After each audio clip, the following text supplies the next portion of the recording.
Hey everybody, this is Daniel over at Bayport Lending.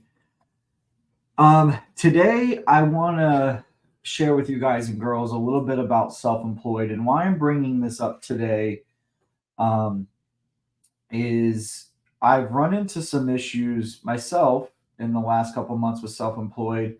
A lot of us, if you're in the business during COVID, we went through all types of issues with self-employed, wondering how the business is going to continue, or the decline issues, getting the P&Ls and the bank statements. So if you were in the mortgage business 3 or 4 years ago, did any business with self-employed, you knew how troublesome that really was. And some people are really good with self-employed. Some people don't want to touch it because they don't know how taxes work. For me, I can tell you I do quite a bit of self-employed. A way to learn it is to do it. And sometimes in this business, as a lot of us know, it's the way we learn is through, hey, I sent this file to underwriting, then all of a sudden this problem comes up, and I just now learned what that was. And that was me just probably 2 weeks ago. And that's why I wanted to make this video, is because, a little bit about me. I've been doing this for about 11 years now, and I processed for 7, 8 years, and I learned so much about self-employed.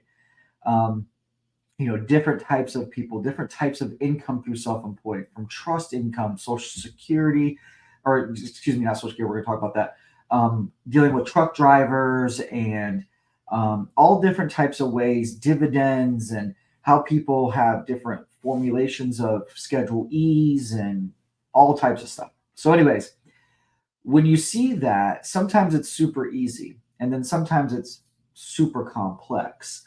Um, and that's kind of what I wanted to give a little bit of tips, and two, like, how do I start overcoming some of the fears of self-employed?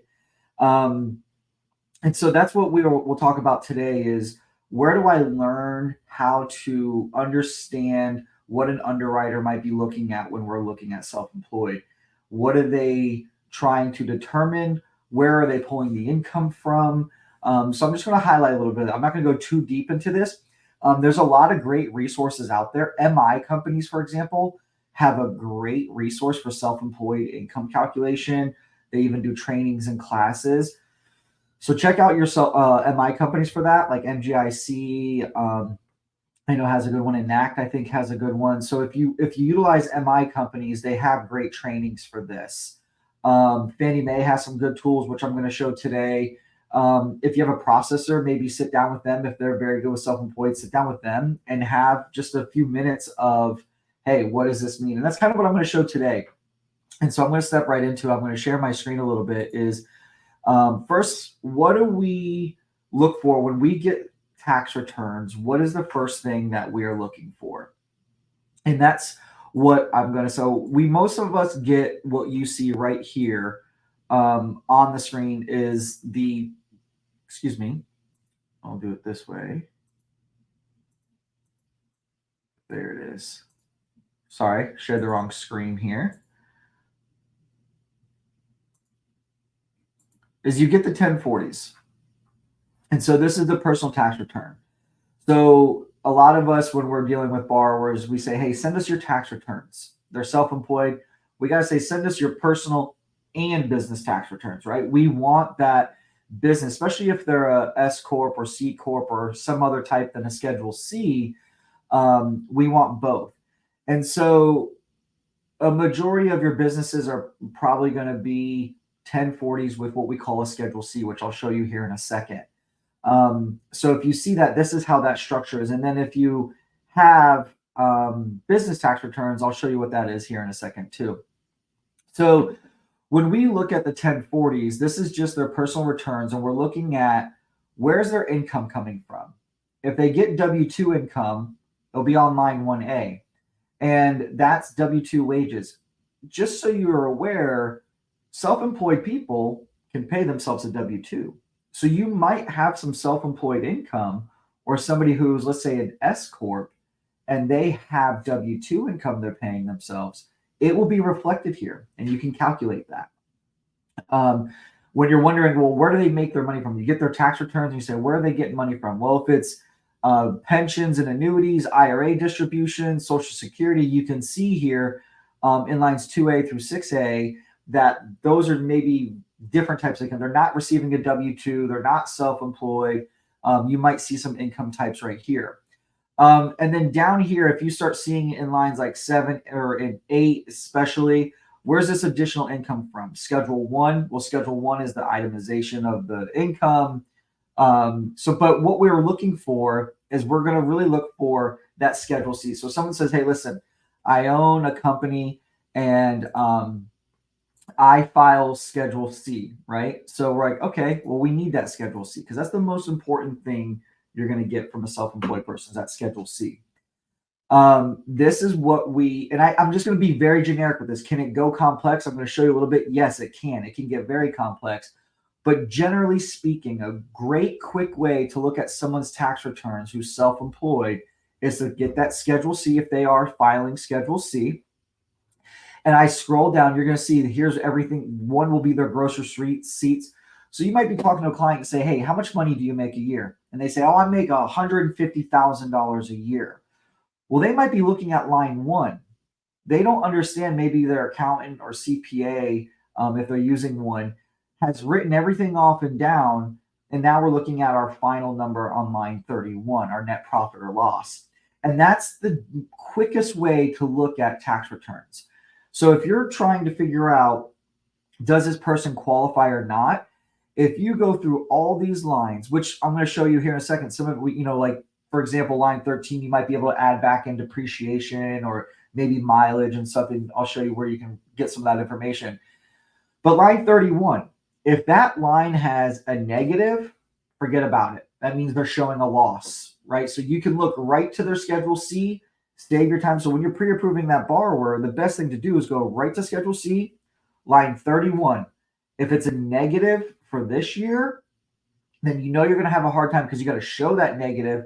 And if the previous year shows some income, well, now you have declining income, which is a problem. Hey, the decline is more than 20%, 25%.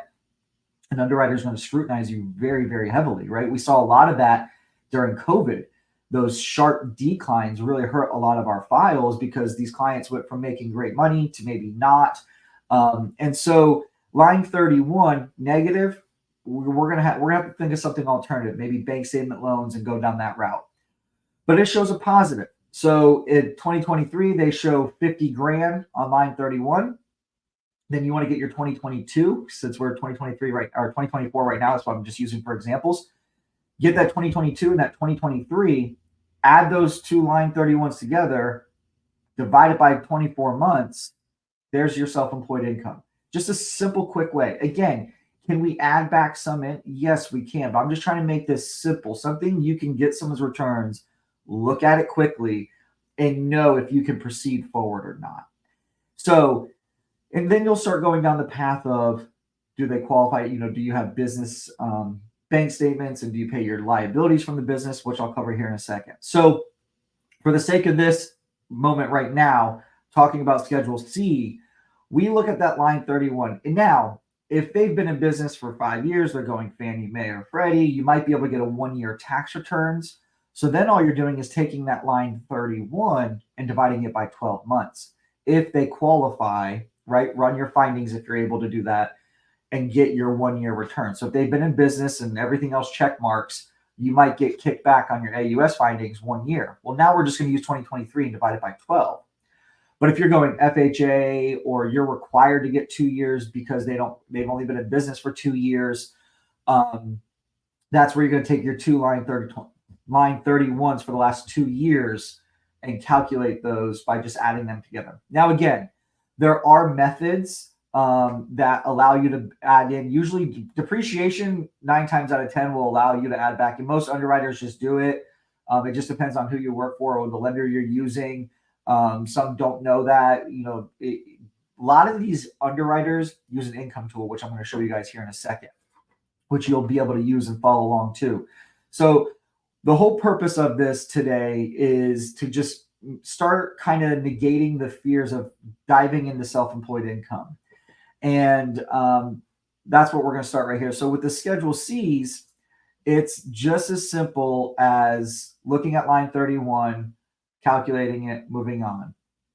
But let's say they are a S corporation, and you're wondering, what do I look for on these 1120s?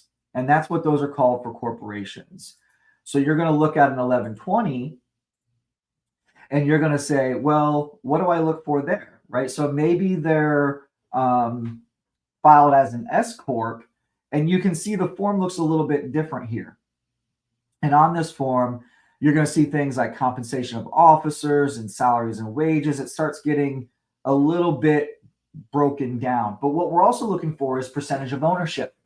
So if they're 100%, so anybody 25% or more, we have to look at the business returns. So if someone says, I own half of a company, we know they need to show us business tax returns. We need to see that Schedule C and or if they're S Corp, these 1120s. So when we're looking at this, again, you can see there's other ways to calculate this, but I just want you guys and girls to say, hey, I can look at this form in a couple minutes, know if I can proceed going self-employed and really getting a great income calculation using these other tools, or hey, there's just negative numbers, there's inconsistencies of income. Again, if there's a sharp decline in income from one year to the next, you're going to have some problems in underwriting. You might need to get P&Ls, extra bank statements. Underwriter might just deny it because it's not good continuing income. So these are things that I just want to share.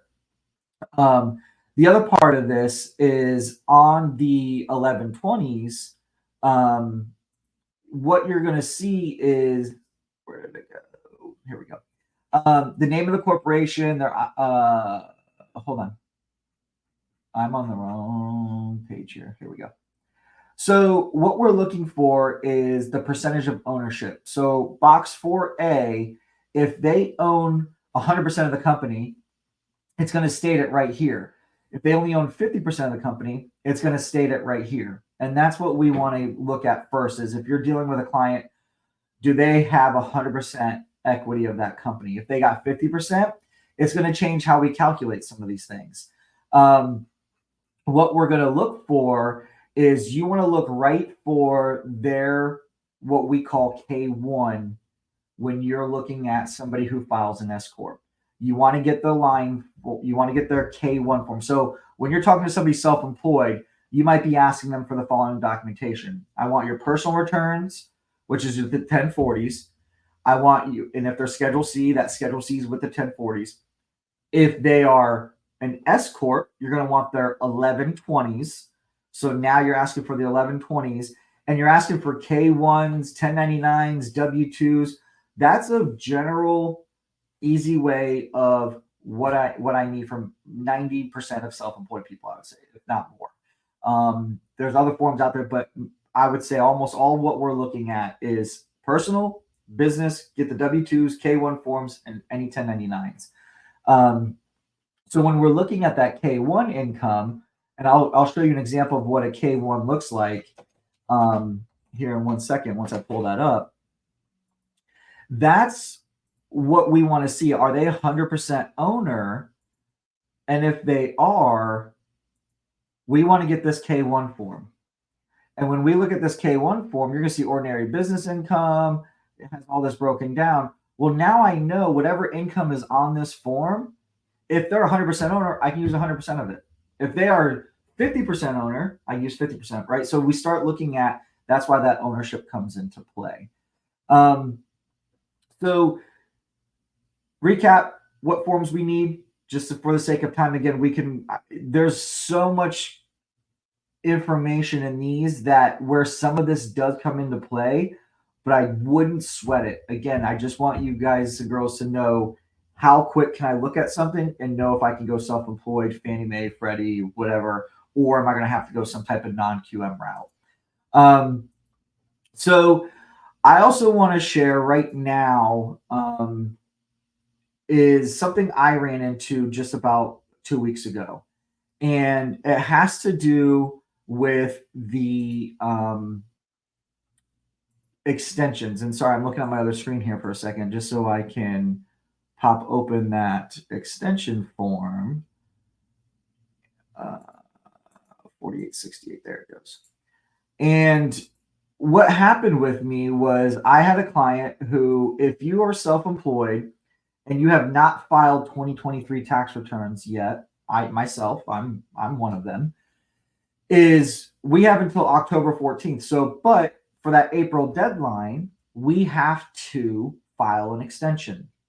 And so most people have a CPA, an accountant. If they don't, they're filing it themselves. They did this. But in our instance, in this scenario that I'm talking about, we had a CPA, and even my own CPA has done this, is they will file that extension knowing that their client, hey, in years past, they never filed by April. They don't have their crap together by April. So we just know it's going to happen before October. So let's just get this extension filed. So I'd imagine that this was a common practice.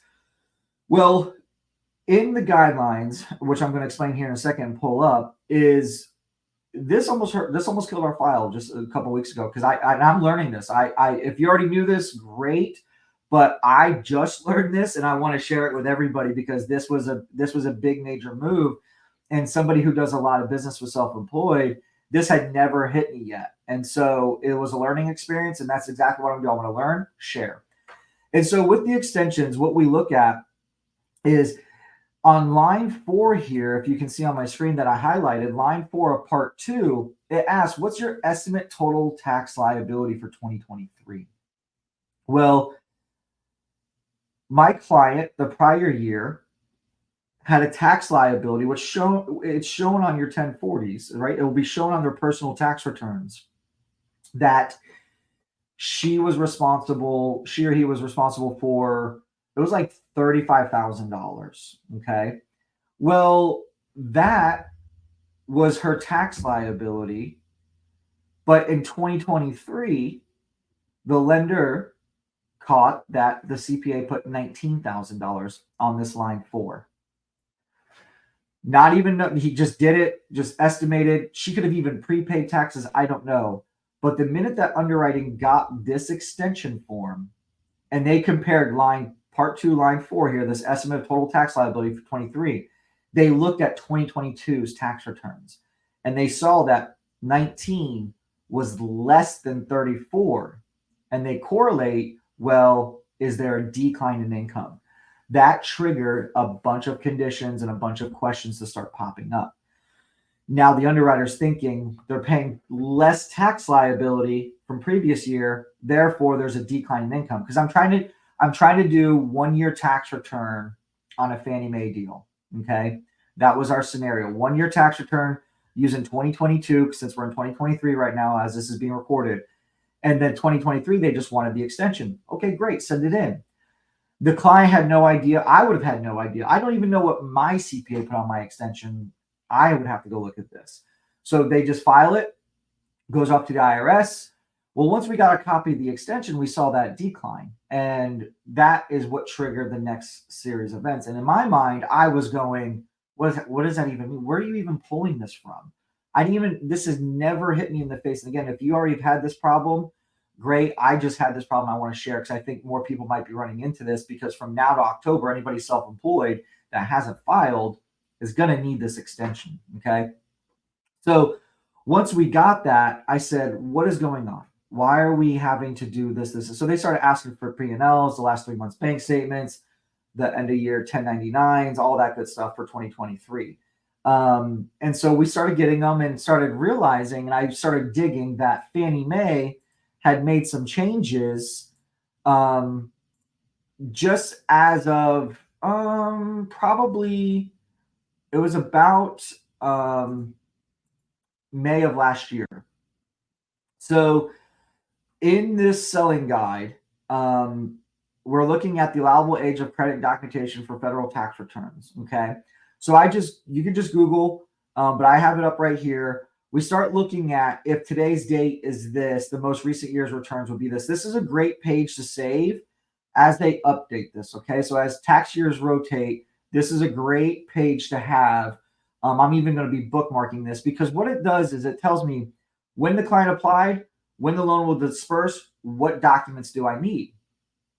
So for our scenario here, what happened was from April 15th to October, when she applied, this was April 25th or whatever it was, the application date.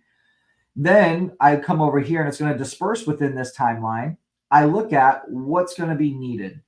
The most recent year's tax returns is recommended. Obtain one of the following: a copy of the IRS Form 4868. That's the extension form. So we get the extension form. Proof of the e-filing or the exact form. And then right here, what I have highlighted on my screen is what caused my issue. Review the total tax liability either reported on the IRS Form 4868 or paid by the borrower and compare it with the borrower's tax liability from the most recent year obtained as a measure of income source stability. Again, so with self-employment or any employment thereof, they're looking at stability. How well will this income continue? Therefore, like we said before, if they have a decline, they know it's not going to continue as high as it was the previous year. That's what they're triggering. Hey, she is showing a decline in income. They don't even know what she wrote off or if there's a different structure, whatever the case may be. They just see these two numbers means we need more stuff. An estimated tax liability that is inconsistent with the previous years may make it necessary for the lender to require the current returns in order to proceed. Thankfully, in our situation, we were able to get a lot of end-of-year documentations, write P&Ls, show some bank statements, showing that her income is not declining enough to make it different. It was almost the same. It's just what the CPA put on. It was nobody's fault. This was something I never even knew would cause an issue, right? So I'm just letting you aware, if you're dealing with self-employed and you get that extension form, you might want to look at it and be prepared to see, well, hey, 2022, they showed X amount in tax liability. And now in 2023, they're showing less. Could cause a can of worms to open up. So once they get that, then you got to get the no file returned statement from the IRS or 4506 if they do it. But that's what I want to share today, is that problem that caused an issue for me. So it might not cause an issue for you, as again, you have until October that somebody could be filing an extension. So they could be applying in July and this still takes effect. This still is prevalent. So, and if you have more questions, I mean, Fannie Mae's got a lot of great tools, a lot of great information on there. And there's another page I'll share with you here. And sorry, I keep going back and forth through the pages, is that Fannie Mae will, just Google, or even better yet, myself, I'm no expert in knowing all this. We all know these guidelines change day in, day out, like it's every month. I'm like, oh my God, that changed. I thought it was this way, right? And you get so upset, you get so mad. Go to these websites, go to Fannie, go to HUD, go to Freddie, and look at what they're doing, and just Google age requirements of documentation for self-employed. Better yet, I use ChatGPT. And the nice thing about ChatGPT is you can ask it a question and it will spit out a bunch of information. And if it doesn't source it, say source it. Or you can even be more specific and say, pull me self-employed guidelines from Fannie Mae, selling guide for 2024. It'll pull it. So I just Googled Fannie Mae self-employed information, and a page like this comes up. And what you can see, it's kind of like an overview. So again, any individual who has 25% or greater. So if you don't know self-employed, or you don't know what to even start to look at, start here. Start on this page. Take this information and just kind of see what's the overview. What do I need to look for? Length of self-employment, verification of income. So you can go through all this analysis of borrower's personal income, borrower's business income, use of the income calculator, which I'm going to show here in a second. Can they use business assets? Income verification of self-employed and co-borrowers. How do they verbal verify? I remember during COVID, oh my gosh, hated this. It was just I'll say this is, sometimes underwriting does not correlate with common sense, right? We think, hey, that just makes common sense. Well, underwriters and lenders are having to check boxes either for investors, for Fannie, for whoever.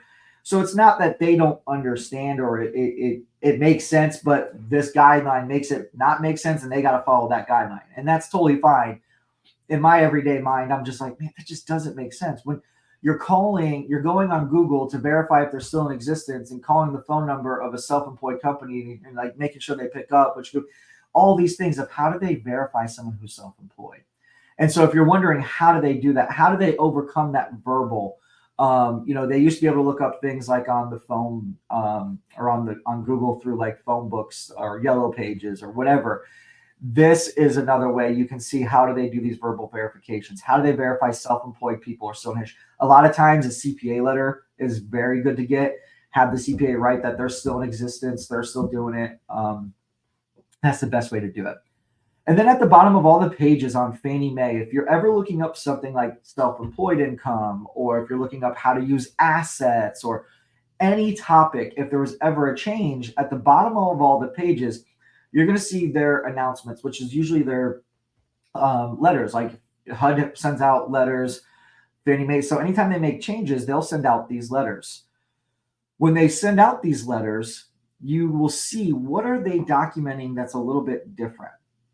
And so what we're looking at is, let me see if I can stop share here, and I will show you the mortgage letter that they will put out this letter that says, hey, back in December of 2023, these are changes we are making to our guidelines. And when do they take effect? Again, I'm going to show you guys the income calculator here in a second.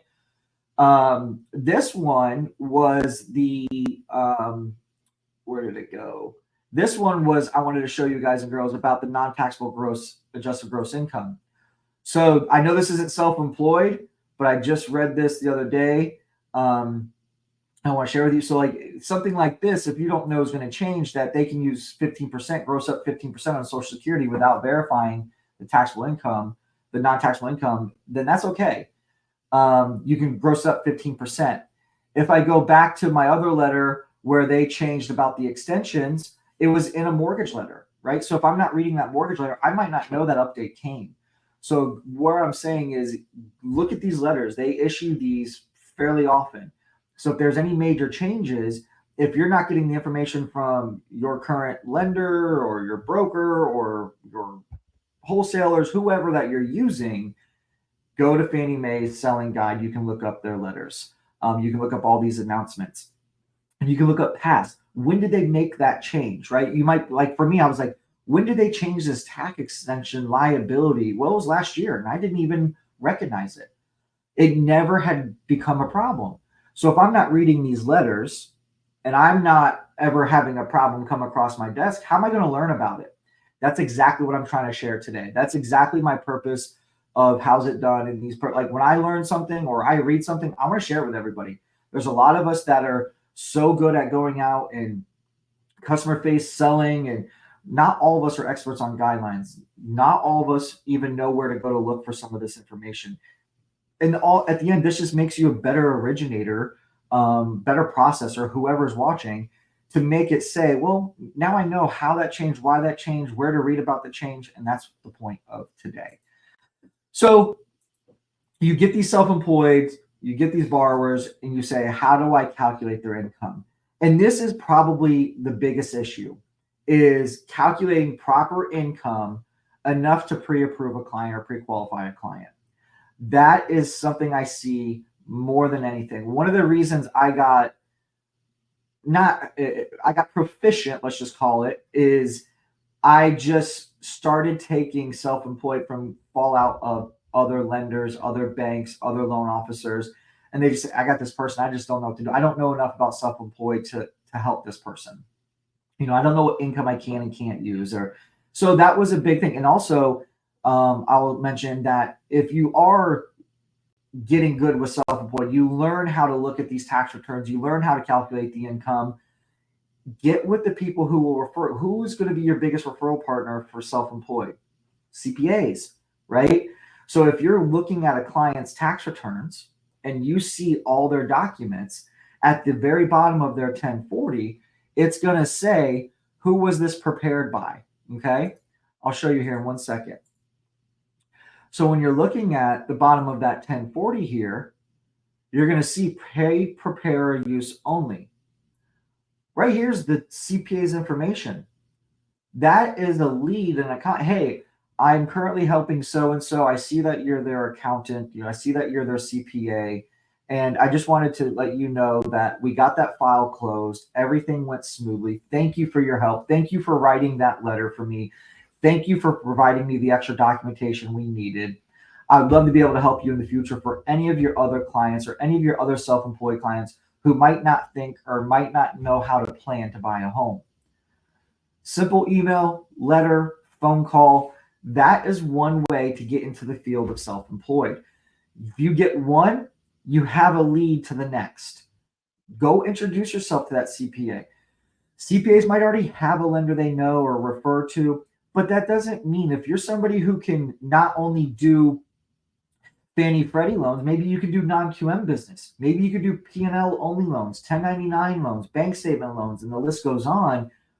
That's a lead for you right there. There's nothing stopping somebody from calling that person and offering what you can and help their clients, because now that's an added benefit for them, right? And maybe we'll do a topic on bank statement loans and things and how to work with a CPA on those unique non-QM products. They're a great referral partner. A lot of them are looking for resources, because what I tell my clients, I might get a client today that says, "Oh, I'm looking to buy a home," and I get their tax returns and it's a complete mess. They wrote everything off. They show no income, and then I tell them about non-QM products, and then all of a sudden I say, "Hey, well, if you go non-QM, you got to put more money down. You got a little bit higher interest rates." Now all of a sudden they're saying, "Well, why? What do I got to do?" Go sit with your CPA, tell them exactly that you want to buy a home. And now I can work with that CPA and say, listen, based on the debts they have, the income they have, here's what they could qualify for. Here's the income we need to show and prove on those tax returns, right? So that's one thing to kind of correlate to these CPAs, is how you can help their clients buy a home and talk about the benefits. So we'll do a whole presentation possibly on that. Maybe I'll get one of my CPA partners in and we can kind of go back and forth. I think that'd be a great topic, great conversation. So you get these tax returns, you get these self-employed returns, and you're like, what do I do? How do I calculate the income? We kind of looked already with Schedule C, calculate line 31, add them together, divided by 24. That's just a generic way. Again, that's just a quick way to know if you're going to have enough income. You can go back, look at depreciation and mileage. Those are things we could talk about going back in. But the better thing to do is to get both of those tax returns and go to Fannie Mae and go to the income calculator. So you literally can just type in Fannie Mae self-employed or Fannie Mae income calculator, and this page is going to pop up. Okay. And on this page, you can see this back. I didn't even know this was launched until about 2 months ago. But back in December, on that mortgage letter, one of the letters they sent out, Fannie Mae announced this income calculator tool. And so it can be self-employed, it can be Schedule E for rental income. I'm going to show you here in a second. So here's all the information. Here is what data is needed. So if there's a DU validation service that's connected, or if you have an approved vendor, these are what's. But for most, I'm an independent loan officer, mortgage broker. I'm going to just get the last 2-year tax returns, and I'm going to go into this calculator. Okay. So once I'm into that calculator, it's going to look something like this. And sorry, I got to keep the screen shares only one page at a time. So what I'm going to do is I'm going to show you. Once you get in, here's what the income calculator tool looks like. So if you ever had an existing one that you want to pull back up, and you named it something, you can name it. And if you know the information, so if I said Daniel, then it's going to ask me, what were these line items? That's how it's going to verify that you have access to that income tool. So we're just going to start a new one. If you want to enter in your NMLS, you can. It's optional. If you have a income tool already built into some of your systems or your vendors, you can import that information. But for somebody who just got tax returns and it's Saturday night and nobody's available and you want to get out that pre-approval and you don't even know what to put on, I think this is a great way to give you a little bit more confidence to go ahead and write that pre-qual or pre-approval, knowing that you put in the right income numbers. Because what you're about to see, and I'm not going to go through this whole thing because it will take you about 15, 20 minutes with both years, is you can go in, you'll see, all right, we calculating Schedule E rental income, or are we calculating self-employed income? We're calculating self-employed. And you can put in business name. I'm just going to use my name. And then the employment start date, if you know when they started, we can say, we'll just put 2020. If you had a DU case file ID, you can put it in there. The next is the business structure. What are they going to, how are they structured? Sole proprietor, they just file on that Schedule C with the 1040. S corporation, do they have the 1120s? And if you don't know what these mean, just click the little I. I would say majority of your clientele, for most people, is a sole Schedule C and S corp. That's the majority of what I see. I hardly ever see partnerships and other corporations. These two, S corp and Schedule C, I would say are over 90% of what I see. And if you don't know, click I don't know. But we're going to just do the Schedule C one. Has the borrower filed tax returns for the year 2023? If they haven't, no. So now it's going to say, here's what I need. These are the forms you need if they have not filed 2023. So if I go back one and they have, it just changes. Now we need 2023 taxes and 2022 taxes.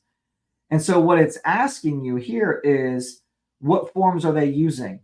So if they're using the U.S. tax returns for seniors, it's right at the top of that page. You'll see 1040s. That's going to be majority of them. If they're a non-resident alien, you can click that. So we're just going to use 1040s for both years, and then hit continue. And now you can see what it does, which is really interesting, is it pulls open an example and it shows you enter the numbers for those lines. So line 2. So the minute you click this box, you're going to go ahead and hit enter into all these numbers. And you can see it's highlighting it on the display over here, or excuse me, on the example over here on the right, to help you find where's that located. Now, some of you might be working with a borrower that has nothing on that line. If there is, you just click right here. There's no amount on this line.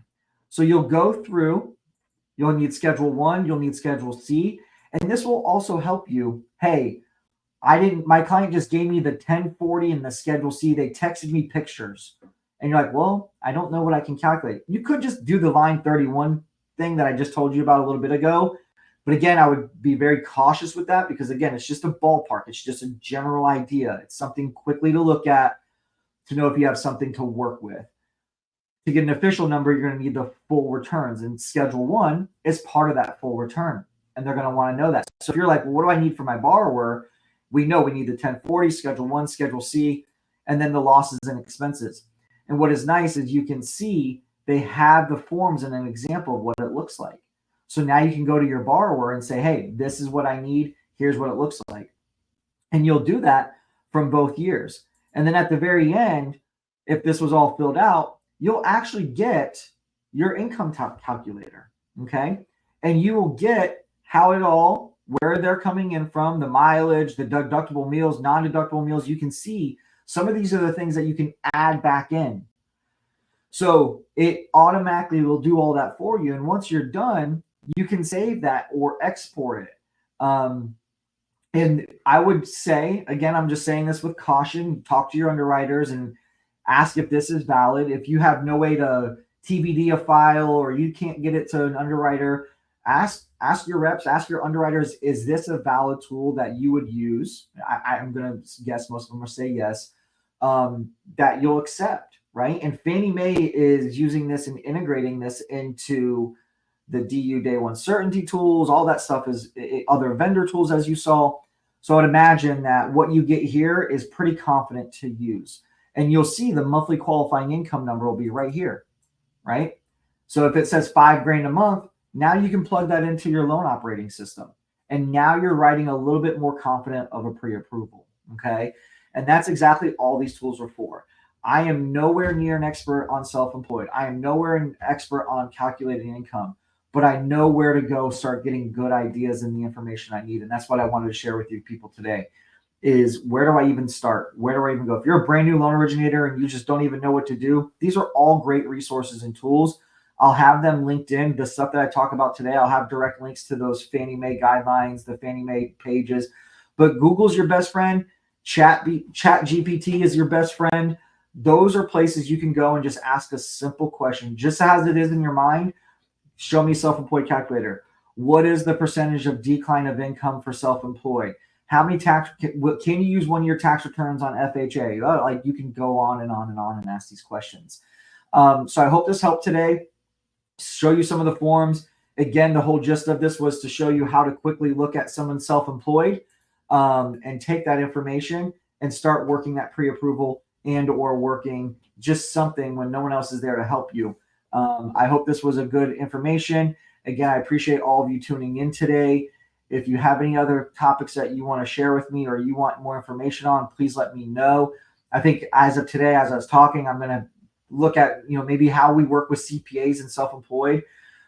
I would say a good 30% of my business last year was people self-employed. I get a lot of self-employed clients today because of my relationships with CPAs, with other self-employed people. And what that starts doing is it gets you connected into the business community. And then when you start having that reputation, you'll start getting people to come. And I will also say, I have a great processor. For anybody watching, or if you don't know, I have my mother and my wife are a third-party processing company who process all of our loans. And when it comes to tax returns, those two are also a saving grace for me. And so when you're looking at, if you have a processor, if you have an LOA, if you have somebody who's really knowledgeable in this, sit with them. Don't just let them do it for you. Sit with them and learn, what are they looking at to kind of come up with those ideas. And that's a little bit of what I shared with you today. Because I will share one quick last story. I was going to jump off, but I want to share this. Is we had a client that had trust income, self-employed income, commercial real estate income. I mean, there was probably, no exaggeration, hundreds of pages to his tax returns with trusts and, again, Schedule E's on commercial real estate and rental and and the list went on. I mean, it took our entire conference table spreading out all these documents and where's the income coming from, what one's qualifying. And that file was really rough. But what I learned from it was, it's not just the everyday person in your community that might be coming to you for a loan. It could be somebody that has a very high net worth and income that has 20 different ways of income, and it's all self-employed or coming from 1099s or coming from trust income. So you can start getting a little bit more complex to where you can help those type of clienteles, right? And so start with this, start with the basics, start learning how the other parts of this work. If you need anything else, check out Fannie Mae, check out Freddie, check out the MI companies, like I said earlier on this presentation, that, hey, they do classes all the time. They have webinars, they have tools on their sites. And I can link some of those. I'll find some of those and link those in this video too. So again, I appreciate all of you tuning in. If you're watching live, thank you. I appreciate you. If you're watching this recorded, hope you hit a like button. Thank you. And I'll talk to you guys soon.